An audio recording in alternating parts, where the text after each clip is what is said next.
Muy buenos días a todos, de nueva cuenta, bienvenidos.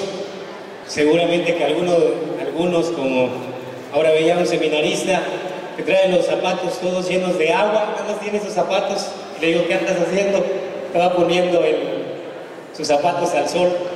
¿Qué ejemplo? Digo, no tengo tiempo para cambiarse de zapatos o no tiene, y quizá algunos de nosotros así estamos, a propósito de ese gesto de acompañar al Santísimo en medio de ayer un poquito de la lluvia.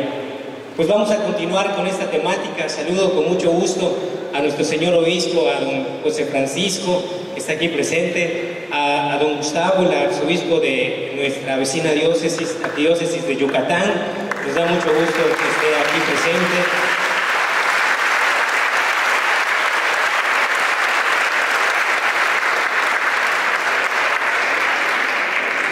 Y bueno, el tema que quiero compartir con ustedes es el que algunos alcanzan a ver allí en la diapositiva.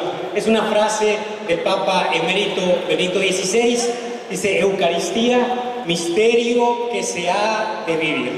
Es decir, de la teología, de la doctrina, del conocimiento a lo que la Eucaristía implica en la vida cotidiana, en la vida diaria. Pero antes de empezar con los puntos propios de esta exposición, quisiera que nos hiciéramos esta pregunta: ¿cómo podemos descubrir una risa auténtica de una risa falsa? ¿Cómo podemos descubrirla? Pero vamos a reírnos todos un poco, todos estamos más serios. ¿Cómo podemos descubrir una sonrisa auténtica de una falsa? Todos nosotros miramos a los labios, pero la autenticidad de la sonrisa no está en los labios, está en los ojos. En los ojos se encuentra. Si tú le miras a los labios, una persona puede hacer un gesto, reírse, pero no se ríe en lo profundo. Pero si lo miras a los ojos, ahí necesariamente, cuando es natural la sonrisa, los ojos te lo dicen. Ay, cuando vean sonreír a sus hijos, a su esposo, a su esposa, si de verdad está sonriendo, véanlo a los ojos. Es decir, somos más auténticos en lo que no dominamos. Cuando todo lo dominamos, de alguna manera ya tenemos poses, tenemos maneras de solucionar ciertas cosas. Pero cuando somos puestos en una situación que rebasa a veces lo que presupuestadamente tenemos para solucionarlo, ahí sale un poco de autenticidad. Si nos riéramos y nos fijáramos en los labios, somos fáciles de engañar cuando alguien nos muestra una sonrisa.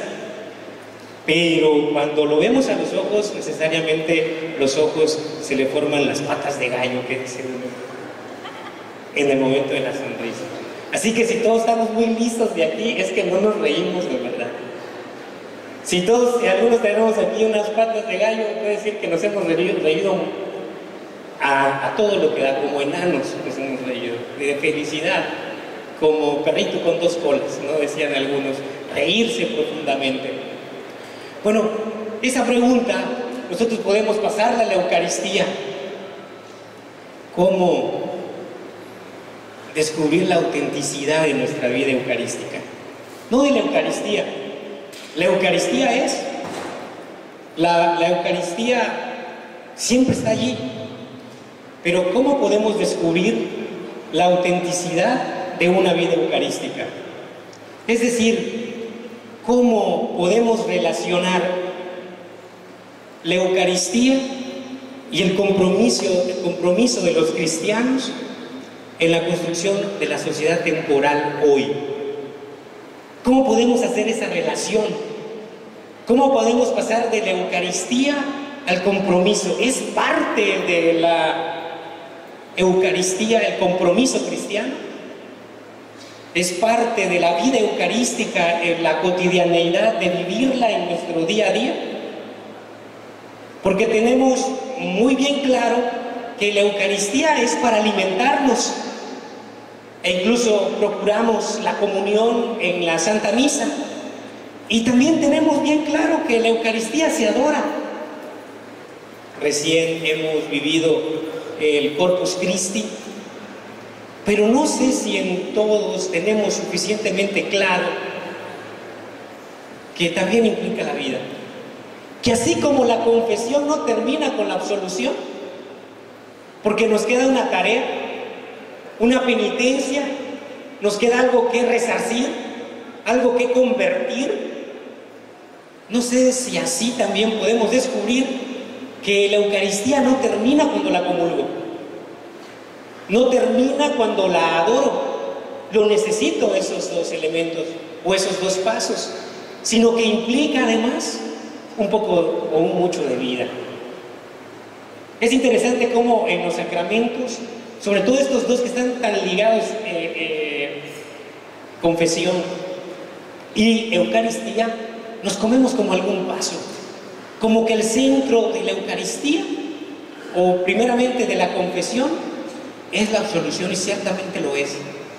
Ahí somos perdonados, recuperados por Cristo, por su gracia, pero implica un compromiso. Incluso hay pecados que implican resarcirse.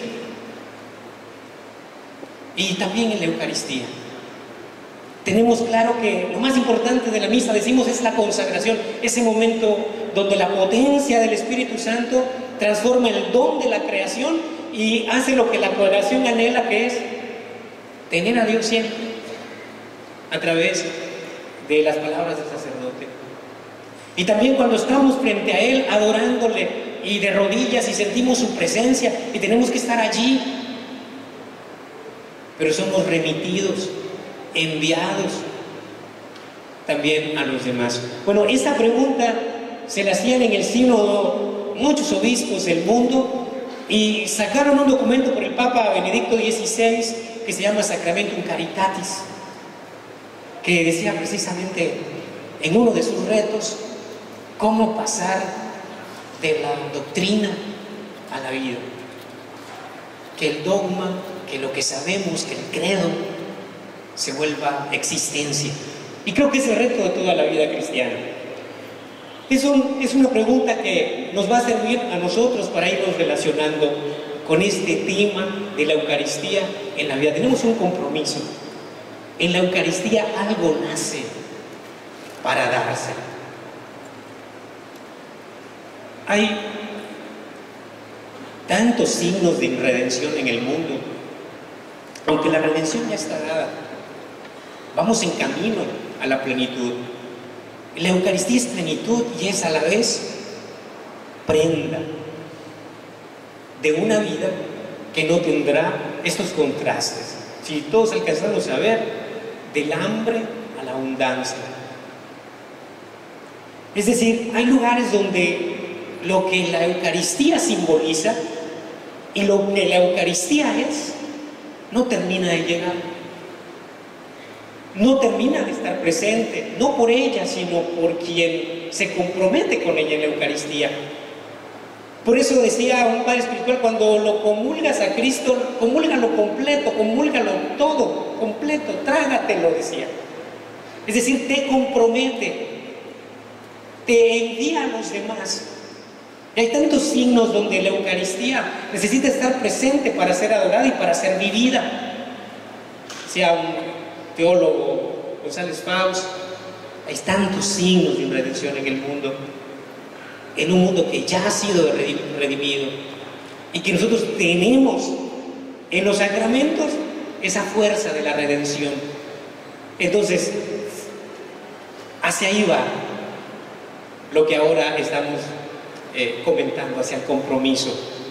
Pero el día de ayer, un maestro que tenemos en el seminario alemán, Alfonso, da unas clases de ecumenismo, envió a los maestros del seminario y al equipo formador unas estadísticas muy nuevas que acaban de sacar en México por algunas instituciones serias sobre el cambio de confesiones religiosas y el cambio de religión. Muy seria, nueva esa publicación.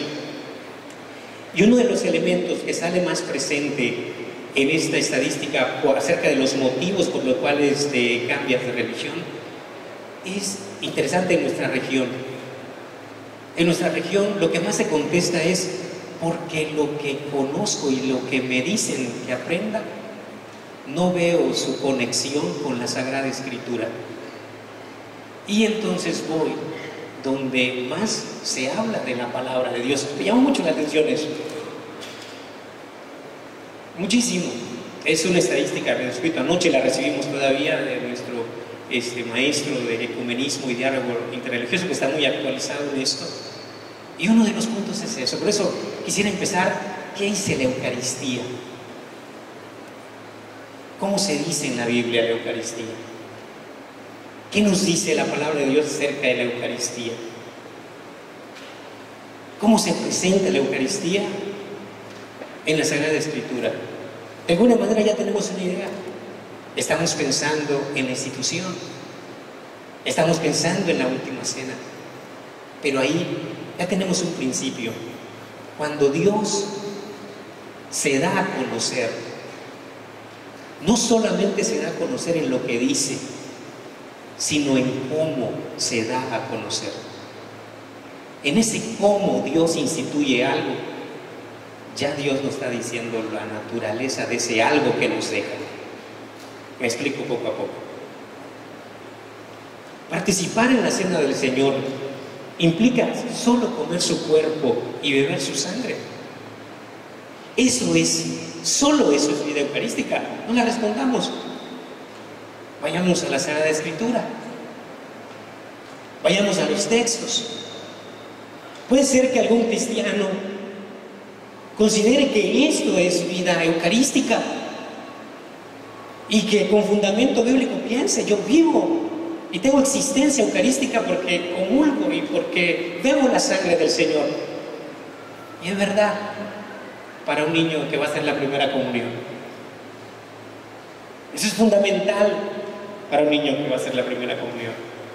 Pero todos vamos avanzando en la vida y vamos profundizando en las Escrituras. Vamos a ver que las mismas Escrituras nos marcan un contexto que debemos tener en cuenta. Queda clara esta pregunta, ¿verdad? Ya cada uno se va formulando su respuesta. La vida eucarística implica solo comer su cuerpo y beber su sangre. Es necesario, pero solo eso. Incluso ven cómo esta pregunta va un poco para aquellos que se encuentran actualmente privados de la comunión. Una vida eucarística implica solo eso. Vamos a los santos evangelios. Y aquí tenemos los relatos de la institución de la Eucaristía, es decir, la última cena. Representados como ya saben ustedes, los 3 evangelios que más se parecen, con un nombre técnico, sinópticos, porque si los pusiéramos parejitos los 3, como en una columna, van hablando prácticamente de lo mismo. Estos 3 evangelistas nos narran la institución de la Eucaristía en estos pasajes. Y vamos a preguntarle, ¿qué dicen estos evangelios? No cabe duda que estos relatos principalmente hablan sobre la institución de la Eucaristía. Esa tarde en que Jesús, llamando a sus apóstoles, celebra la última cena, que no fue una cena judía, simplemente porque Jesús no alcanzó a llegar a esa última cena judía. La celebró antes. Incluso San Juan dice que murió a la hora en que sacrificaban los corderos. No llegó. Por lo tanto, Jesús no celebró una cena judía en el momento en que todos los demás celebraban una cena judía, en la última cena. Jesús, con sus gestos, al no tener cordero, sino él ser el cordero, colocó cosas nuevas en esa última cena. Por lo que no solamente era repetir una cena judía, sino dejar algo nuevo. Entonces hay una intención de Jesús ahí. Hay gestos que nos hablan de una intención. La celebró antes. No alcanzó a llegar. Y esa cena no tenía cordero.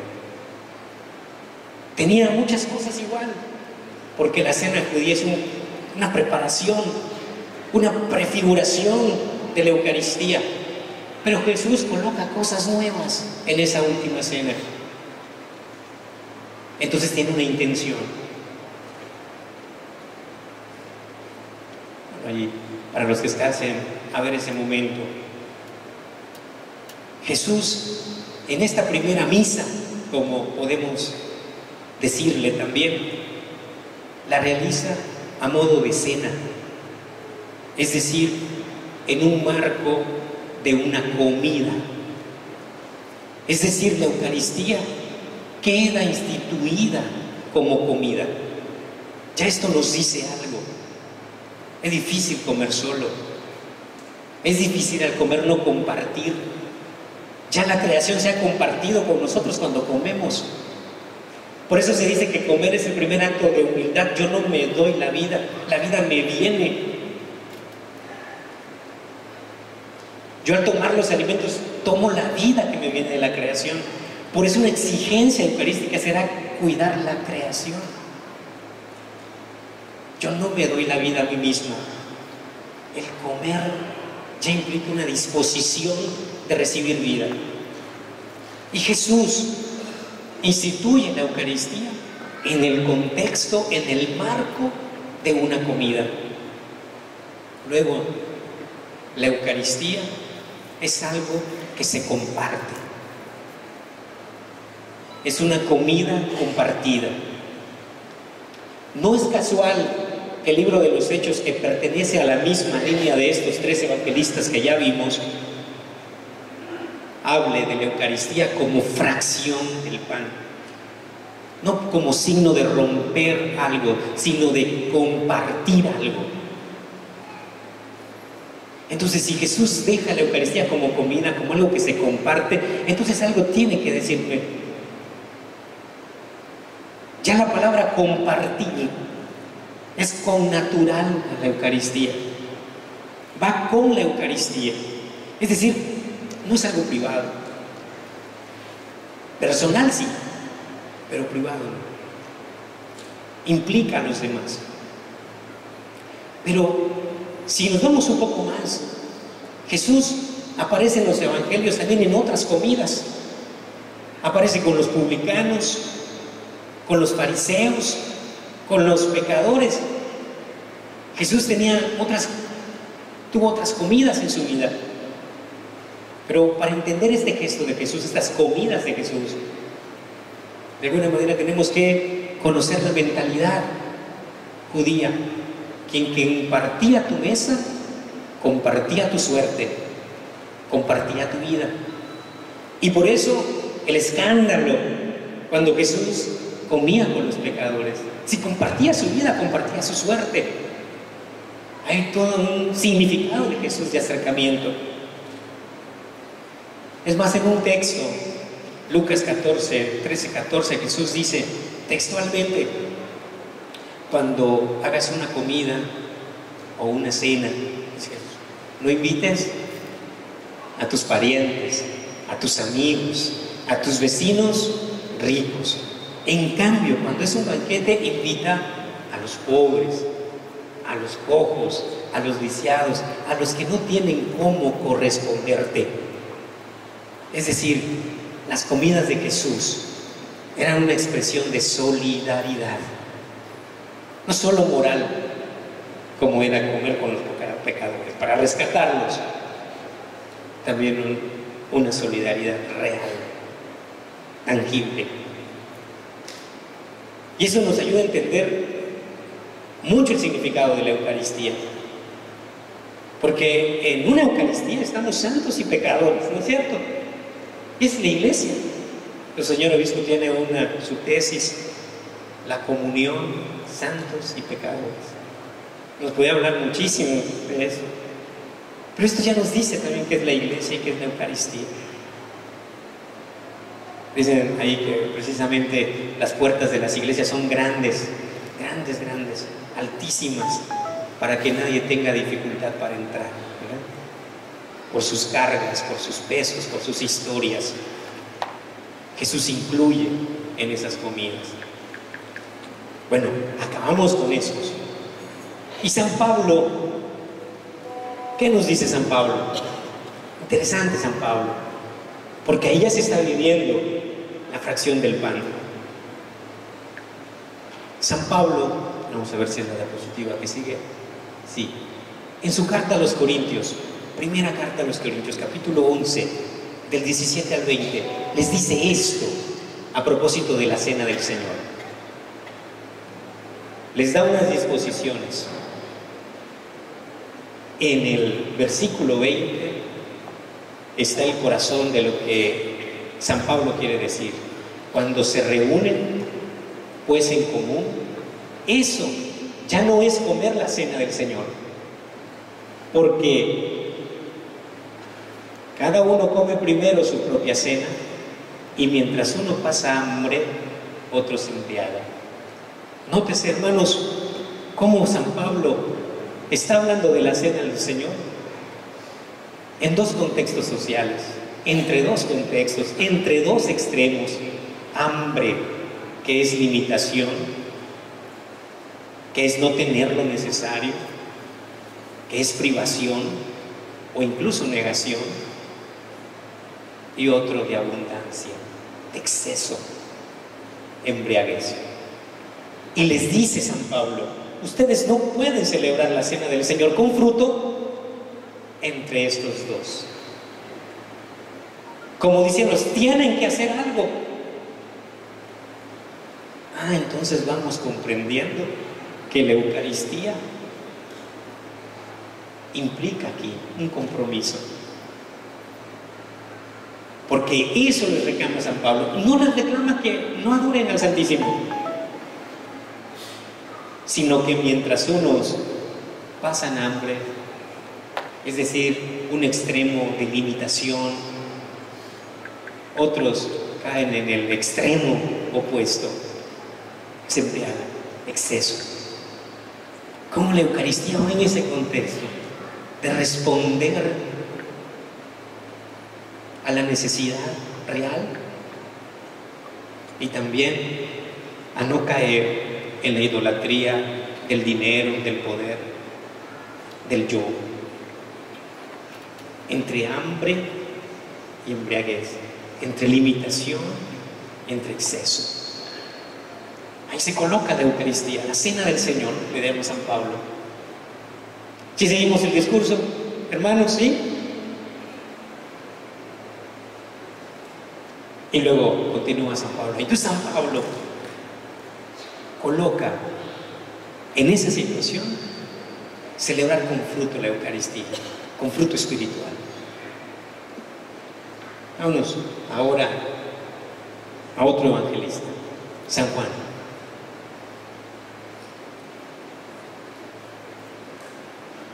San Juan va a hablar de la Eucaristía en palabras y en gestos. La multiplicación de los panes. Ya de entrada, cuando nosotros escuchamos multiplicación de los panes, estás hablando de un milagro de donación, de dar. La multiplicación de los panes es un milagro de donación. Y todavía el texto dice que sobró. Es decir, Jesús, que va más allá de lo que se necesita. Abundancia, no exceso, abundancia. Va más allá de lo que se necesita. Responde con creces a la situación y va más allá de lo que se requería. Y en ese mismo texto también se dice que alguien puso lo que tenía. Un muchacho, sus panes, sus pescados. Un milagro de donación. Vean el modo de darse a conocer, ya nos dice qué es la Eucaristía. Un milagro de donación. Un milagro de salir de uno mismo. Por eso, los documentos últimos, Papa Santo, Juan Pablo II, Benito XVI, Papa Francisco, van subrayando de un modo gradual y más evidente este carácter social de la Eucaristía como misterio que ha de vivirse. Ahora bien, aquí Jesús no presenta ninguna resistencia a realizar el milagro, pero aquí sí, en las tentaciones. Hay un libro que se llama Convertir las piedras en pan, ¿por qué no? Muy interesante ese planteamiento. ¿Por qué Jesús aquí realiza el milagro y aquí no lo realiza? Independientemente de quién se lo pide, independientemente de la necesidad que quiere responder. Porque en este es el actuar de Dios y en este está la propuesta del actuar del hombre sin Dios. ¿Me explico? Aquí saciar el hambre es un acto de poder, de dominio. Madre Teresa de Calcuta le pedía dos cosas a sus religiosas: den, pero también sean libres de no sentir que mandan por dar, porque sigue siendo una relación desigual y es mejor ponerse al nivel. A veces dar es dominar, y aquí en esta propuesta convertir, saciar el hambre en una expresión de poder, de dominio. A veces el dar de comer conlleva la seducción de dominar al otro, de la espada. Recuérdense lo que decían los romanos: pan y circo, para tener al pueblo. Incluso los profetas como Amós y Oseas van a denunciar esto, cuando se trucaban, se alteraban las balanzas a propósito del trigo, dominio.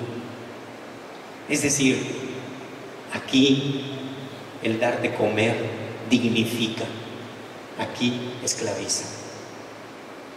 Por eso el Papa va a decir que el cristiano, cuando da, no puede hacer proselitismo. No puedo decir: te doy para que te vuelvas católico. Te doy como don.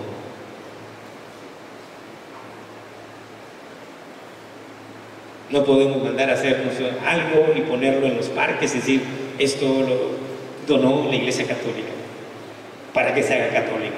Eso es proselitismo. Entonces, también esto es importante. Hay un recibir que dignifica. No todo lo que se te ofrece lo puedes recibir, porque no toda ayuda es donación. A veces implica dominio. Me explico, ¿no? Vean cómo la Eucaristía va iluminando nuestro actuar. ¿Cómo da Jesús el pan? Decía Papa Benedicto XVI, antes de ser Papa, como Cardenal Ratzinger, decía una frase preciosa: con razón te encarnaste, porque quisiste hacerte pan. Dos cosas: Jesús se encarna, toma un cuerpo y dice Él, para hacerte pan. Es decir, al encarnarse se hace como tú, pero al hacerse pan se hace para ti, se hace donación. No solo se hizo como nosotros, encarnación, se hizo para nosotros pan. Entonces la Eucaristía, en esta lógica de Cristo, nuestro Señor, hacernos pan. Hazte encarnación como, pero también para. Una frase tan sencilla, le digo a los seminaristas cuando doy clases: Su Majestad el Papa Benedicto en cuanto a teología. No solo te encarnaste, sino que te hiciste pan. Doble movimiento. No solo como nosotros, sino para nosotros. Y no se decía que Moisés casi se hacía como el Señor cuando estaba en la tienda de la reunión y el maná. Mientras unos juntaron mucho, otros juntaron poco. Pero cuando lo midieron, ni a los que habían recogido mucho tenían más, ni los que habían recogido poco tenían menos. Cada uno tenía lo necesario para sustento. Es decir, el maná, que es prefiguración de la Eucaristía, ya nos habla de una solidaridad perfecta, donde nadie pasa necesidad. Es decir, hasta lo que todavía no es Eucaristía, lo que es el pan bajado del cielo para los judíos, ya nos hablaba de solidaridad, de justicia, de caridad. Por lo tanto, podemos concluir esta parte. La Eucaristía habla de un culto que para nada es desencarnado. Termino en todo lo que es sobre la Biblia. Vamos pensando y nos hacemos esta pregunta: ¿por qué este carácter salvífico social está poco expresado y vivido en la existencia de los cristianos? Si está en la Biblia, si está puesto allí. Y recuerden que nosotros y nuestros hermanos ortodoxos somos los que tenemos la Eucaristía.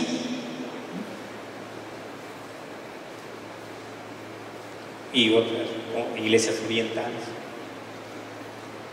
Pero ¿por qué está tan pálido? Voy a poner una foto. La Reforma, para representar un movimiento, no una persona. La iglesia, ustedes saben que Lutero aceptaba la presencia real de Cristo en la Eucaristía. La aceptaba, pero no como transustanciación, sino como que al mismo tiempo estaba Cristo y estaba el pan. Incluso él decía, cuando uno lo comulga, lo recibe al Señor, pero después de que termina la cena del Señor ya no está más, decía Lutero, y todo el movimiento que se suscitó.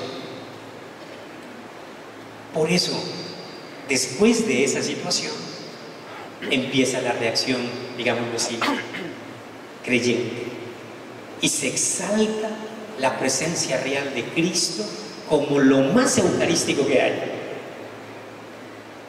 y nace más claramente la devoción eucarística, que ya está desde la edad primitiva, que ya está desde los padres de la iglesia, pero empieza como reacción.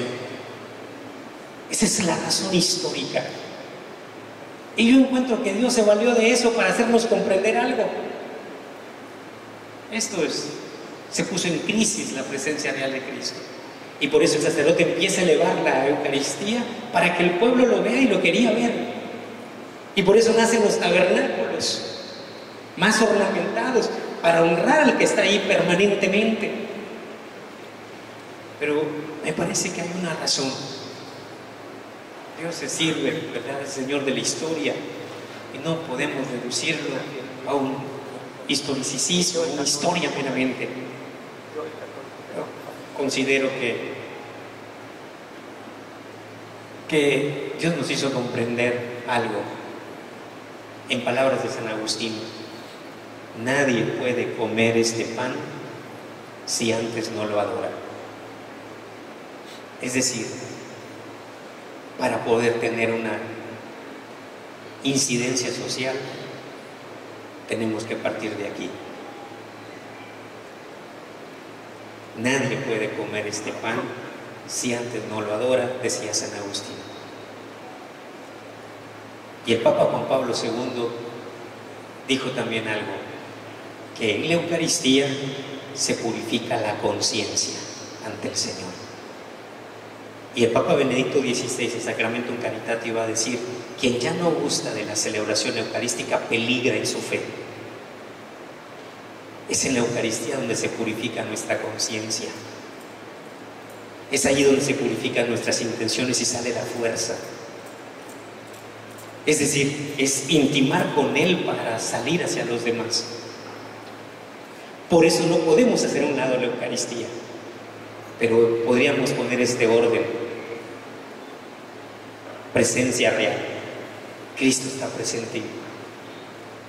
Lo comulgo, lo como, lo adoro y lo sirvo. La diaconía en los hermanos. Parece que los dos primeros puntos los tenemos prácticamente logrados con este magisterio no escrito del Papa Francisco, con sus gestos, sus actitudes. Visualmente, en esta época somos tan visuales, se está colocando como gestos que nos van a ayudar a vivir también a nosotros eso.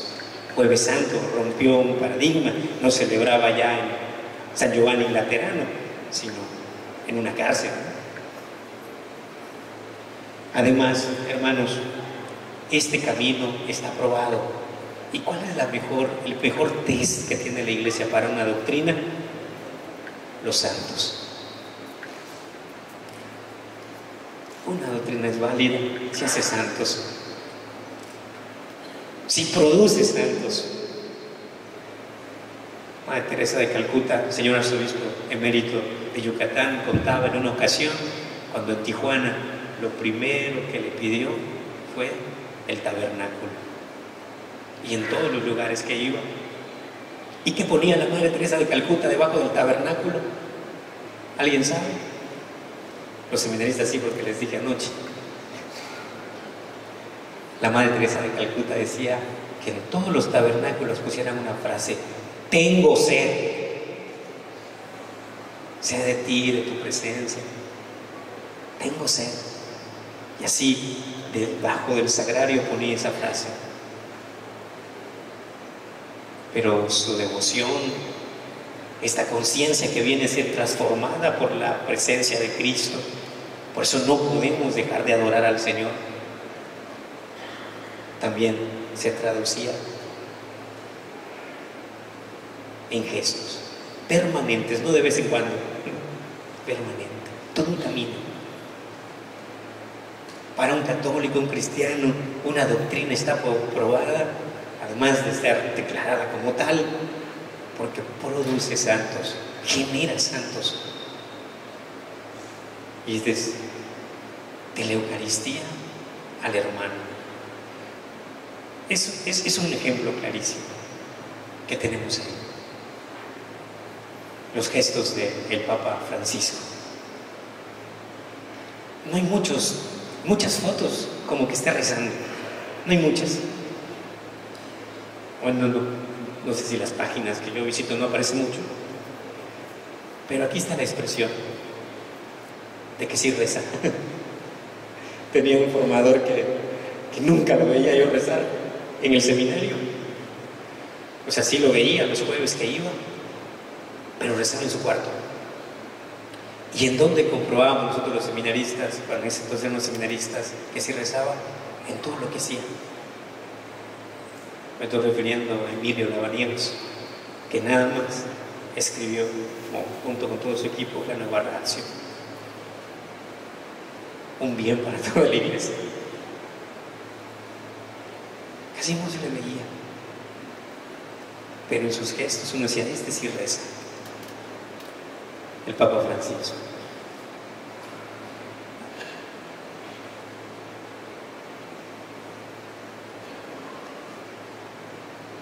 Esta es una frase, y con esto termino, porque solo el propósito de la ponencia era darnos cuenta que de la misma Escritura y de la misma Eucaristía se escurre, por decir así, el servicio a los demás. No está completa nuestra Eucaristía, sino tenemos esa impronta social o esa incidencia social, porque la misma Eucaristía lo decía San Juan Crisóstomo: ¿quieres de verdad honrar el cuerpo de Cristo? No consientas que esté desnudo, no lo honres aquí con vestidos de seda, y fuera le dejes padecer frío y desnudez. ¿Qué le aprovecha al Señor que su mesa esté llena de vasos de oro, si Él se consume de hambre? Sacia primero su hambre y luego, de lo que te sobre, adorna también su mesa. al hablar así, y aquí está el equilibrio de un santo y de un doctor de la iglesia como es San Juan Crisóstomo, al hablar así, no es que prohíba que también en el ornato de la iglesia se ponga empeño. A lo que exhorto es que antes que eso procure el socorro de los pobres. Mientras adornas pues la casa, no abandones a tu hermano o a tu hermano a la tribulación, pues él es templo más precioso que el otro. San Juan Crisóstomo, esa frase conocidísima de él. Pues hermanos, si conociendo esto nos volvemos después un poco más de este Congreso Eucarístico a descubrir esa resonancia necesariamente social que tiene la Eucaristía, pues creo que habremos dado un paso muy valioso. Entonces, la verdad o autenticidad de la sonrisa no está en los labios, está en los ojos. La autenticidad de nuestra vida eucarística está en las rodillas y está en las manos para servir a los demás. Bueno, yo hasta aquí le dejo. Muchas gracias.